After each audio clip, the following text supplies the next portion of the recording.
सतीश मित्तल जी। राधे राधे। महाराज जी, राधा वल्लभ श्री हरिवंश, आपके चरणों में कोटि कोटि नमन।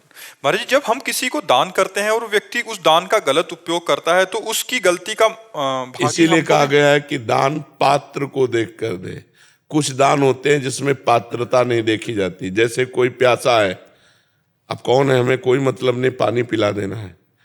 भूखा है, कुछ नहीं देखना कौन है क्या है, कुछ नहीं देखना, भोजन पवा देना। कोई ठंडी में कांप रहा है, कुछ नहीं देखना, उसे वस्त्र दे दो। कोई बीमारी से परेशान है, कुछ नहीं देखना कौन है क्या नहीं, उसकी औषधि करा दो। कुछ ये सेवाएं हैं जो बिना विचार किए कर देनी चाहिए।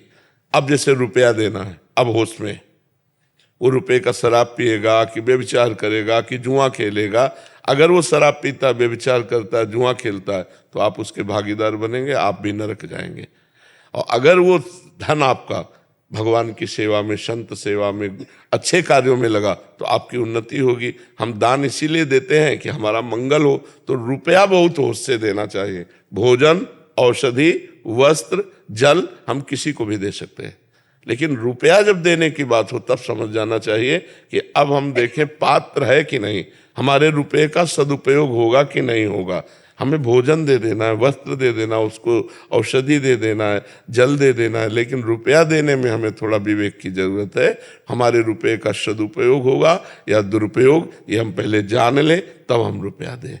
तो इसीलिए प्रायः लोग दान का विशेष लाभ नहीं ले पाते।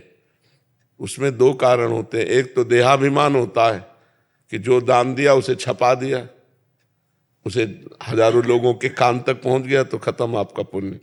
और दूसरा होता है पात्र नहीं होता, मांगने के समय तो दैन्य होता है, इसके बाद फिर उसके आचरण क्या होते हैं, शराब पीता है कि मगर मस्ती करता है, जुआ खेलता है, क्या करता है, तो उसका अपराध आपको लगेगा। तो दान का सही लाभ है कि जैसे गौ सेवा, तो हम चारा दें हमें जाके, जहाँ हमें संशय है वहाँ हम सामान का प्रयोग करते हैं जो बेच भी न सके, और जहाँ ये हमें पक्का पता है कि हमारे धन का सदुपयोग होगा, साधु सेवा में जाएगा भगवान। एक बार नैमिषारण्य के स्वामी नारदानंद सरस्वती, तो कानपुर की एक धनी बुढ़िया गई, स्वामी जी मैं बहुत गरीब आदमी हूँ, और वहाँ तो बहुत से संत रहते, सब संतों की सेवा करना चाहती, पर 1 रुपया हमारे पास है। उनका लाओ, 1 रुपया लिया और भंडारी को बुलाया और कहा देखो इसका नमक ले आना और दाल में डाल देना, सब संतों को पाने का हो जाएगा। बुढ़िया सामने में 1 करोड़ रुपया, आज के 40 वर्ष पहले 1 करोड़ रुपया तुरंत ट्रांसफर चेक में, कि हमारे रुपए का सदुपयोग। जब 1 रुपये का सदुपयोग हो सकता है तो 1 करोड़ का कर सकते हैं सदुपयोग। तो रुपये का सदुपयोग हो, अगर दुरुपयोग हुआ तो दान फिर दुर्गति कराएगा, और सदुपयोग हुआ तो सदगति कराएगा। समझ पा रहे हैं आप? किशन जी, प्रिया जी। राधे राधे। महाराज जी, इनका भी एक ऐसा प्रश्न है कि महाराज जी, जो हम दान पुण्य या पूजा व्रत आदि करते हैं, अच्छे कर्म करते हैं, तो जैसे पति ने किया तो पत्नी और बच्चों को, या पत्नी ने किया तो पति और बच्चों को भी उसका भाग्य बिल्कुल मिलता है। बिल्कुल बिल्कुल बिल्कुल बिल्कुल प्राप्त होगा। अगर पति कत्ल करता है, जेल जाता है, तो बच्चे पत्नी दुखी होते हैं नहीं होते, उनकी व्यवस्था भंग हो जाती है नहीं। अगर पति 1 लाख रुपया कमा के लाता है तो बच्चे और पत्नी को मिलता है ना।